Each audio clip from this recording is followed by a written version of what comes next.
All right, friends, Dale here, 3 generations.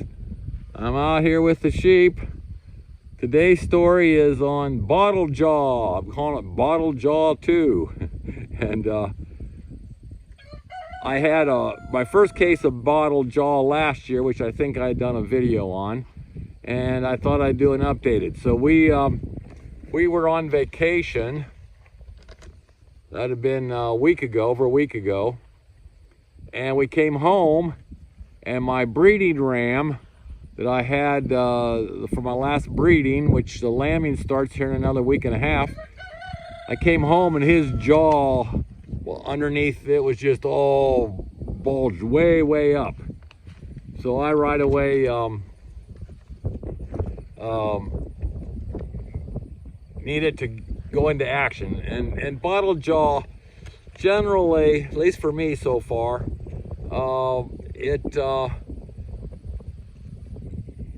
I have learned one way to deal with it, and it works, at least for me. Now, there's a lot of different things that can cause it.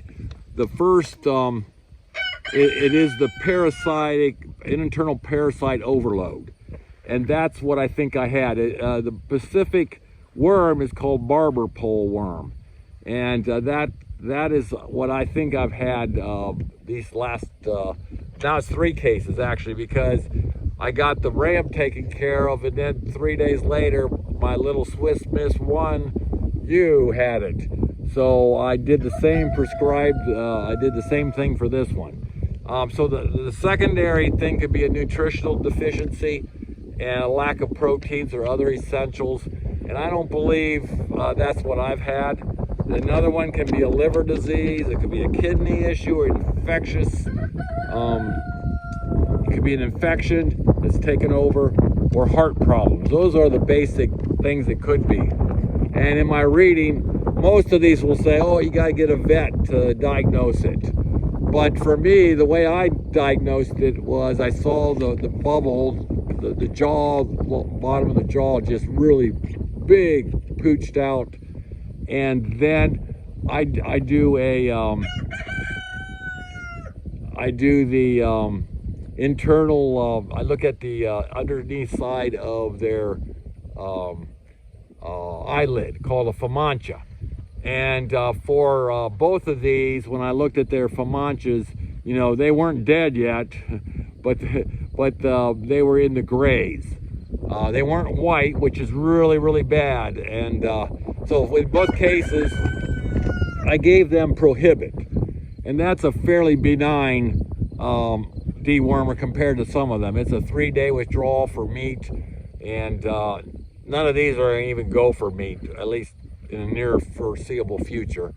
And the other thing I do that I added from last year when I had bottle jaw on one of my ewes, I think it was, I added oh, now I can't think what it's called. I want to say essentials, not essential oils, but I've added, I'll have to write that in, what that is. You know, if they've got bottle jaw from an internal parasite, it's going to have affected their blood, meaning it takes out the red blood cells, and they become immune, not immune. Boy, I'm not getting words today. Anyhow, oh well, I'm getting older. But their lack of energy goes way down, and they can start separating from the rest of the flock. In my case, on both of these this year, they did not. But in both cases, the ram and then Swiss Miss 1, by the next day, the bottle jaw had disappeared.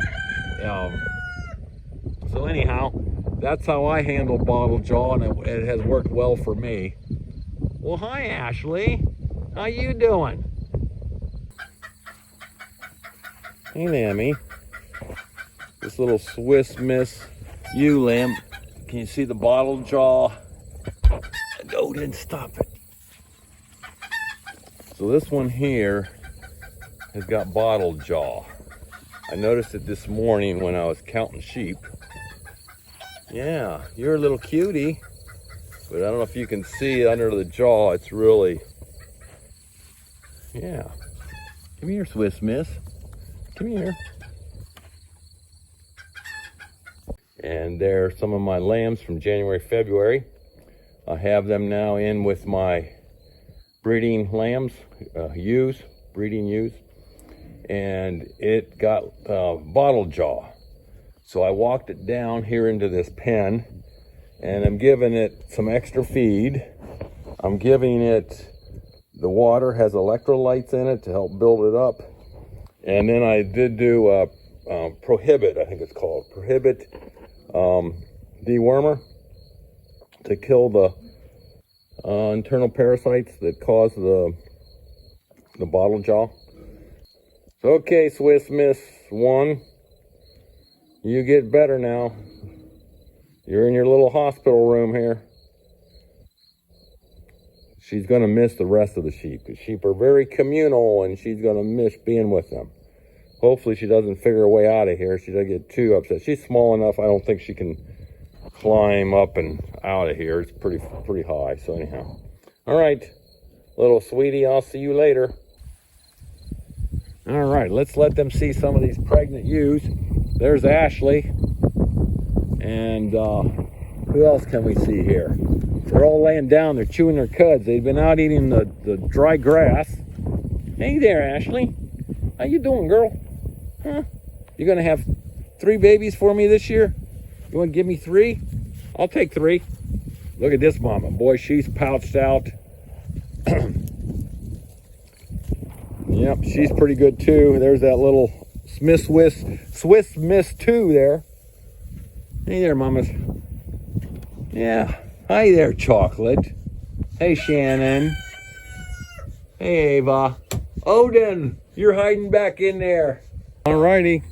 I just want to show you Swiss Miss 1. And I'm not sure where she is. Oh, there she is. She's right there. I'll try to zoom in a little. Right there. She was in her hospital room, otherwise known as a lambing pen, for almost 2 days. And like I said, the next morning after I had given it the Prohibit and electrolytes, I remember the word now, electrolytes, by the next morning the pouch, the bulge underneath the jaw was gone.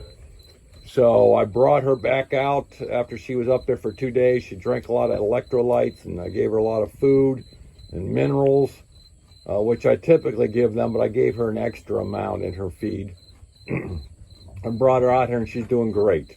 There's no sign of the bottle jaw anymore. So I think we have won. Yay, 1 win here. All right, mamas. All right, mamas, you guys are all ready to drop your babies soon? Some of you are, some aren't. There's about 3 or 4 of them, I believe, that look like their udders are starting to get bigger and bigger, and so we'll see. We'll see next week how many of you are ready. All right, Swiss Miss 1. We'll see you. Bye-bye.